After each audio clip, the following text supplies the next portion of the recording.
To look back on a group of people who were U.S. citizens, who were living in this country, who had everything taken from them for no reason. So one of the guys say, "Hey, get your coat on, man. I'm taking you in." I don't know what for. You're an alien, enemy alien. And I don't know that you can ever give somebody back what's taken from them in that circumstance. I tell them, enemy alien? Man, real enemy alien live across the Pacific, I tell them. Don't take me in. The incarceration was based on race prejudice, wartime hysteria, and then the failure of political leadership. The country can really do a horrible thing, but can get it right, or can make an attempt. We wanted the government this time to be the good guy, not the bad guy.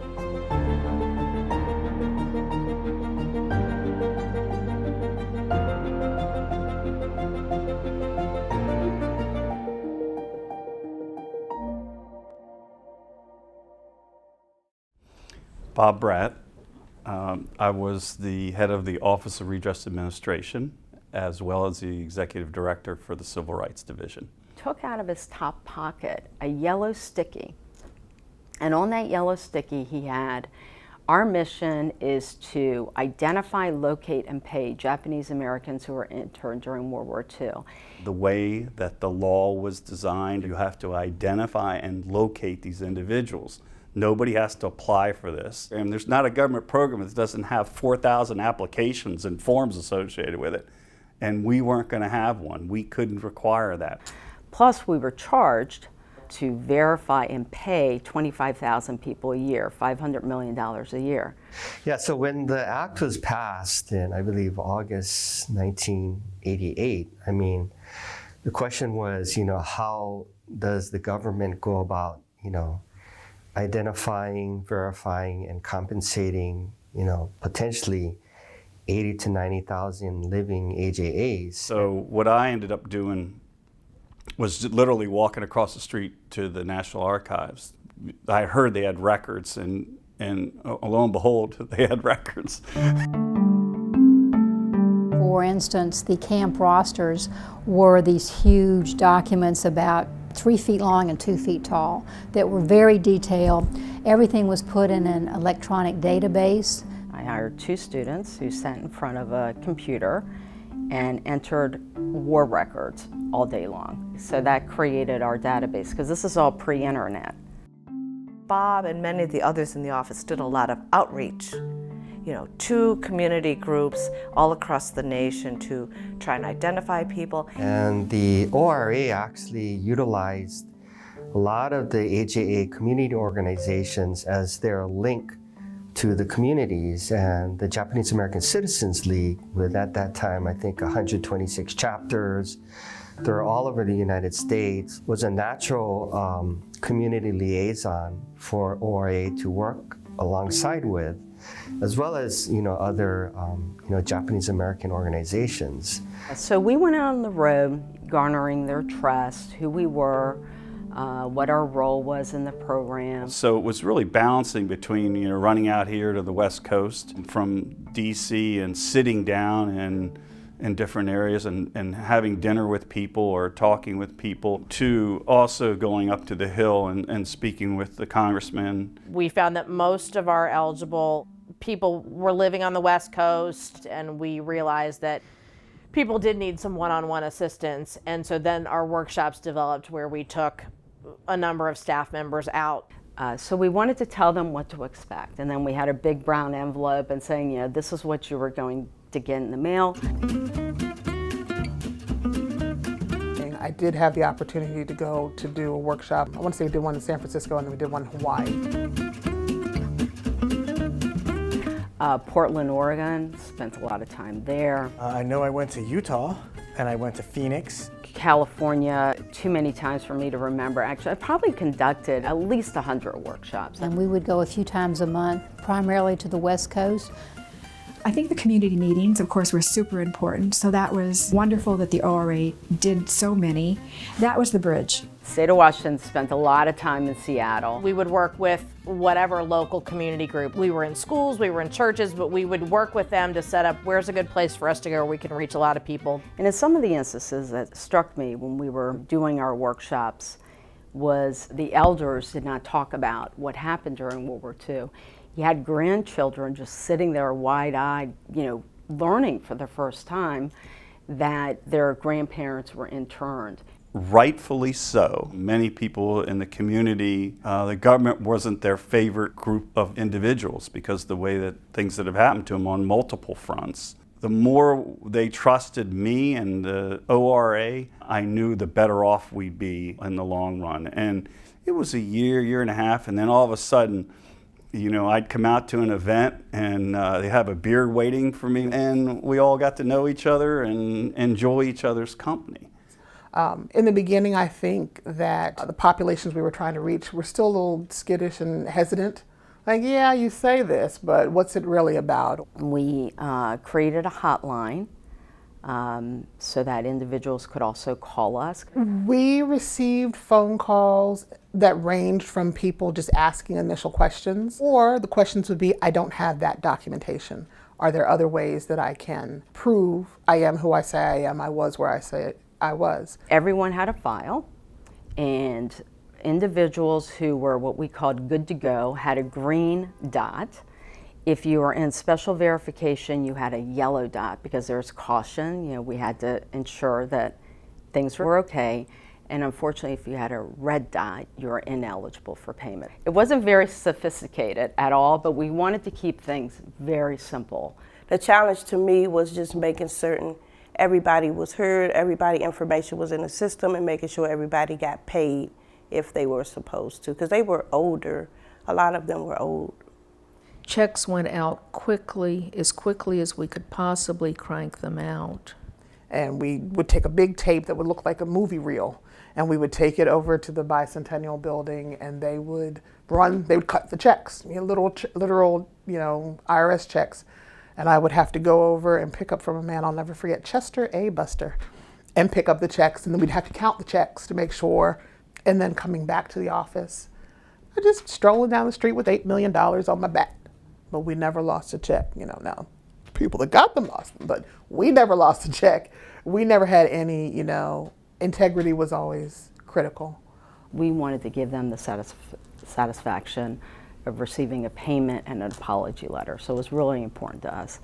But on a few different occasions, I would be speaking to a military veteran, and they would relate the story about how they had been so proud to join the U.S. Army after the bombing of Pearl Harbor.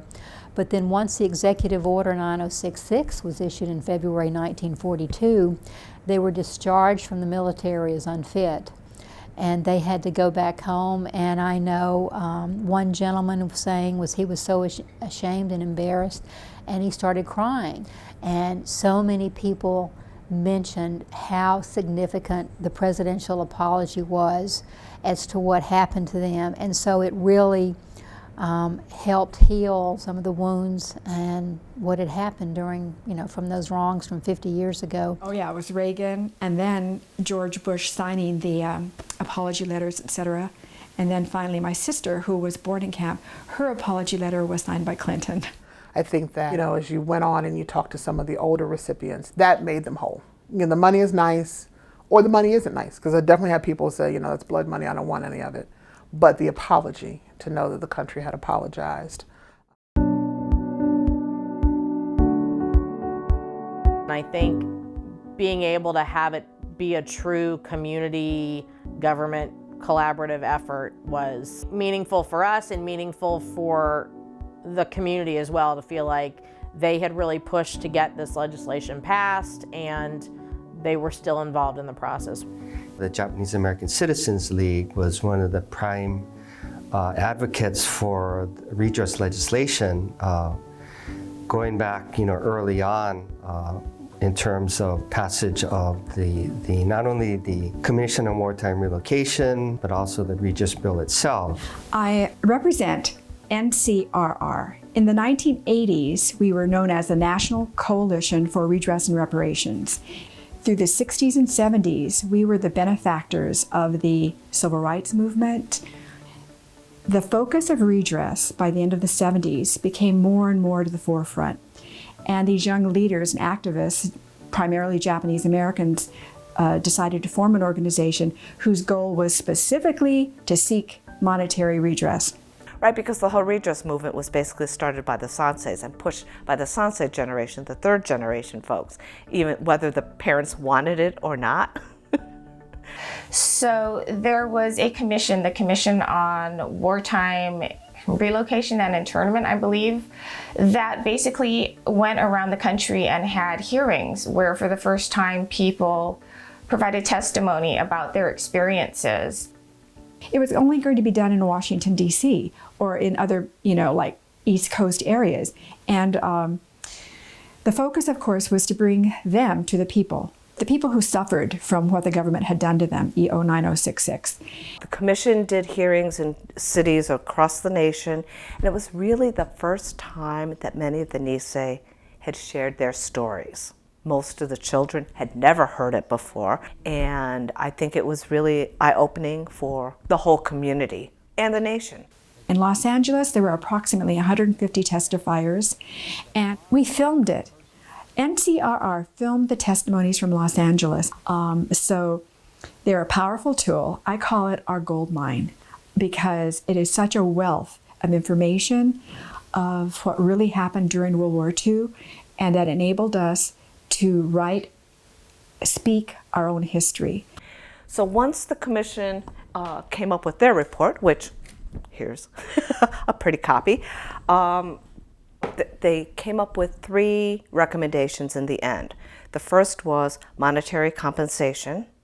The second was a letter of apology from the government. And then the third was establishing a fund so that something like this would never occur again. So those were basically the 3 parts that became the Civil Liberties Act of 1988. So the bills were introduced, and we took a huge lobbying delegation, NCRR, about 120 people.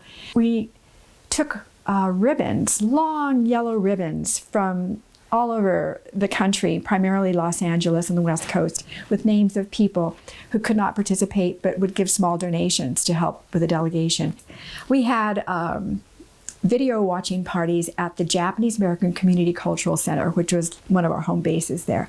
We streamed or watched the Senate vote, the congressional floor speeches, and we would just be there with crowds of people celebrating and cheering and applauding every time there was something really positive, and a big party, a day of celebration when the bill did pass. And in 1988, the Civil Liberties Act was passed, which established a formal apology as well as a symbolic redress payment of $20,000 to individuals who were, and I believe the language was, evacuated, relocated, or interned as a result of federal government action.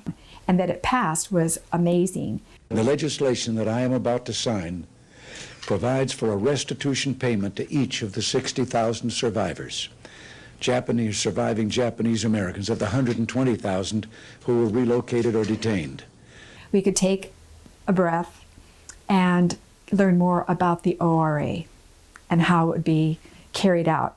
It took about another year and a half for the office to be set up within the Civil Rights Division of the Department of Justice. Bob Bratt was the one that was really in charge of getting that up and running. It passed, and the department then basically said, "You're it," and you're gonna go ahead and set it up, which was kind of terrifying in itself because no one had set up a program like this before. The first few days or a month or so, it was such a steep learning curve.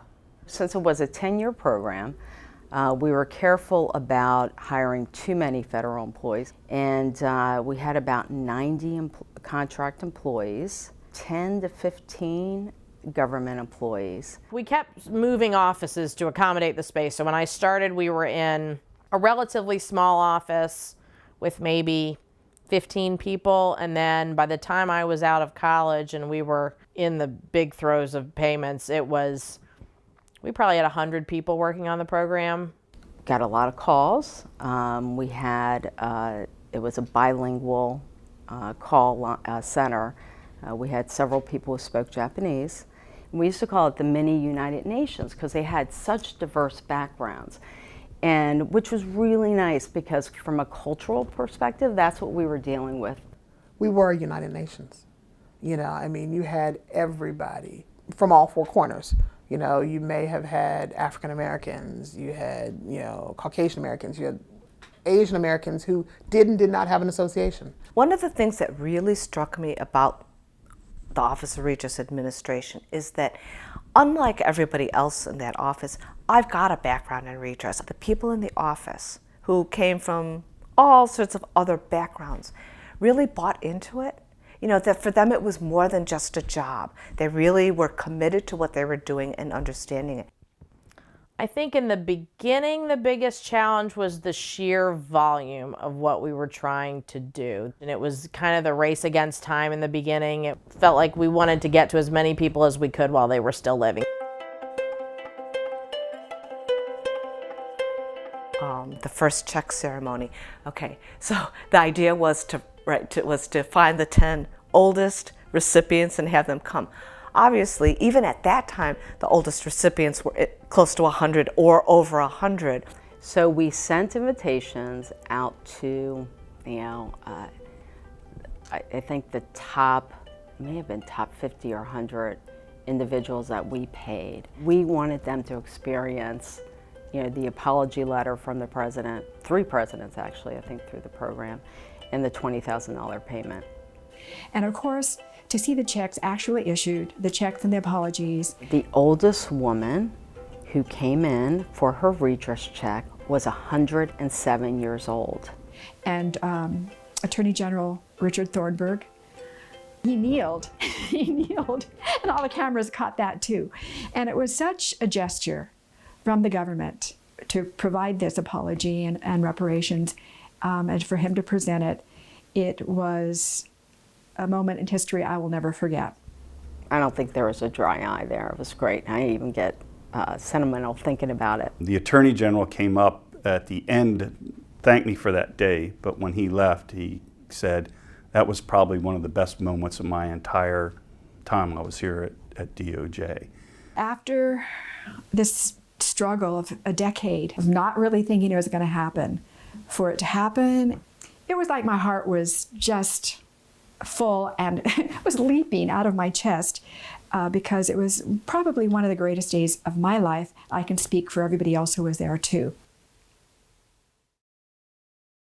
We achieved a lot. We were able to verify people within 5 years of the program, half the time frame, which then allowed us to really focus on people who didn't fit neatly within the requirements.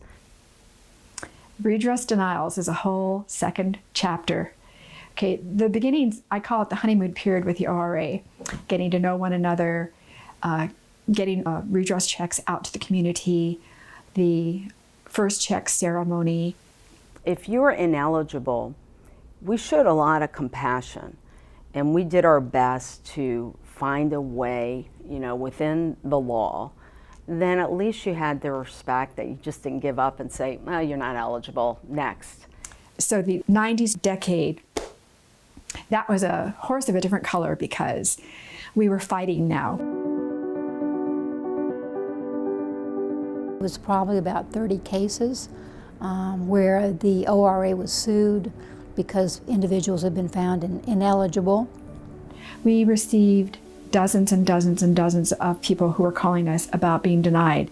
After we made these simple forms of categorizing who was being denied redress, it became, pretty clear after a short time what the categories were. We launched a campaign for each of the categories. So there were things that were not within our vision initially, but our vision then expanded because we realized other people were impacted during the redress program. So it's a loss of liberty and loss of property. So they basically had to fit into those buckets. We had worked on the 1992 amendments to the Civil Liberties Act, and one of the major portions of the amendments was to include non-Japanese spouses and parents to be eligible, because they had a terrible choice. They either had to accept internment or be separated from their families. We met also with Deval Patrick when he was an assistant AG of Civil Rights, and he used the terminology that he was going to use an expansive interpretation of the law, which is also important to us. In addition to the 1992 amendments, there were two cases where groups were found eligible. One of them were the minor children who relocated to Japan. Another group were the children who were born after their parents' evacuation or internment, and they were made eligible. Then we learned of the 442nd, our military force, Japanese Americans who fought in the war, highly decorated unit, and we had to determine what was their loss. I remember one guy saying, I lost, a pair of shoes, a shirt, and a girlfriend. And so we're like, okay, I can work on your eligibility on the first two, but not the last. I spoke about learning our own history. Who knew about the railroad workers and their plight, the horror of living in, trailers and chicken coops because the railroads had fired them to kick them out of company housing. With the railroad workers, it was trying to put together a factual case of what happened. There had been some incident on the railroad that had been blamed on the Japanese or Japanese American workers. And so with the government applying a little bit of pressure, they had been fired from the railroads. We discovered that there are a number of people held in different places that we did not know about. Through our community outreach and through our workshops, we learned of a group called the Japanese Peruvians who were forced out of their country with the notion that they were going to be repatriated back to Japan, and then we would in turn get American soldiers who were in prisoner of war camps, but that never worked out. Who on earth would think that we had brought these people here and interned them? It was such a bizarre thing. With the Japanese Peruvians, we did work on the Hill. We did a lot of work on the Hill about expanding the Civil Liberties Act to include this population, which was about 5,000 at the time. And we were able to carve out adding the Japanese Peruvians eligibility, but not all of them. So some were able to actually get the full $20,000 payment, and some were able to get a $5,000 payment. Then another big group of individuals who were found eligible dealt with Hawaii. We learned of people in Hawaii living in gulches. Now, they may not have been evacuated, but they lost perhaps their liberty. Evacuees, basically, immediately after Pearl Harbor, the military, at gunpoint, literally came to their homes and kicked them out of their homes. And so there was no roster, there was no way to verify whether or not they, lived there. The Office of Redress Administration had to, be accurate in who they were compensating. That was paramount. So to be able to have a written affidavit, a sworn statement, and verified by two witnesses, that was sufficient and for the government to actually provide redress to them.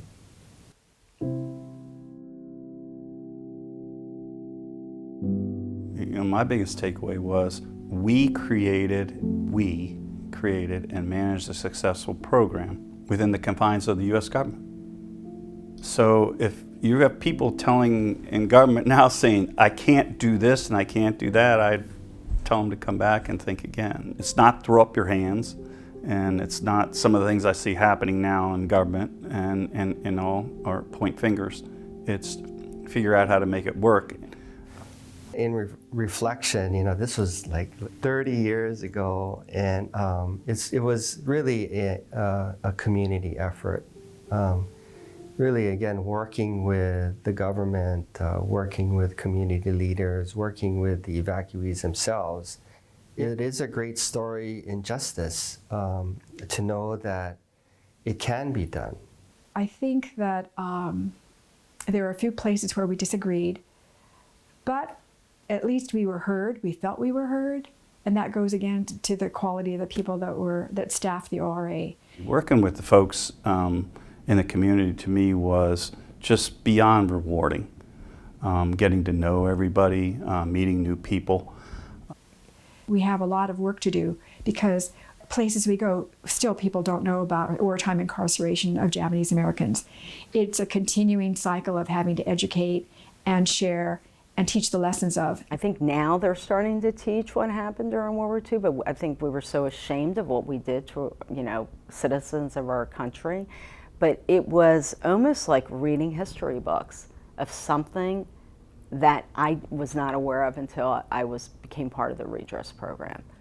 You never want there to be a need for an Office of Redress Administration again. In today's environment, no. I mean, I would emphatically say there is no way it could happen.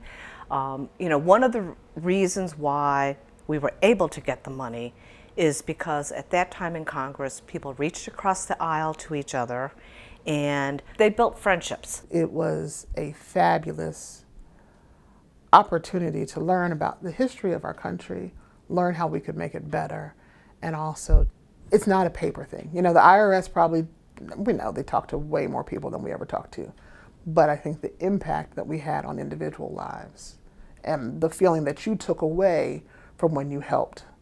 I was so proud to be a part of ORA, and it was a unique opportunity in order to contribute to the program that was such national significance. That year of August 1998, August 10th, we waited to the bitter end because we just didn't, again, want to leave any rocks unturned. It was definitely bittersweet for me because after the closing ceremonies, I believe it was September of '98, that would mark the end of the program officially, and for most of the staff, they went on to do other things. And I was fortunate to have the opportunity to oversee that celebration, marking the end of that 10-year program. I recall we had a military color guard start us off, and we had kind of large photos from some from the incarceration, but also from the first check presentation ceremonies that we blew up and we hung. This was also in the Great Hall at the Department of Justice. And I recall we put together the office, and all of our friends and family folded 1,000 origami cranes. It's kind of symbolic of, if you fold 1,000 cranes, that you have like your wish come true. And so for us, it was important to do that, to honor the symbolism of the program. And we also just invited a lot of different people that were responsible for the program. So those included not only the Japanese American community who might have been incarcerated, but also community leaders who were with a couple of organizations that were key to the passage of the legislation and that were key to working with us. We had members of Congress, we had members of the Commission on Wartime Relocation also there. We had past and present Department of Justice officials, including the Attorney General at the time, Janet Reno. And so it was just a really nice way to commemorate the historic program, and it meant a lot. There's a song, I remember when my grandfather died, let the service that I've done speak for me. And I think about that with redress. The service that we did for all facets of the Japanese community only make the rest of the country better. It took a lot of years to get it all done, but it was pretty miraculous and a testament to what the government can do right.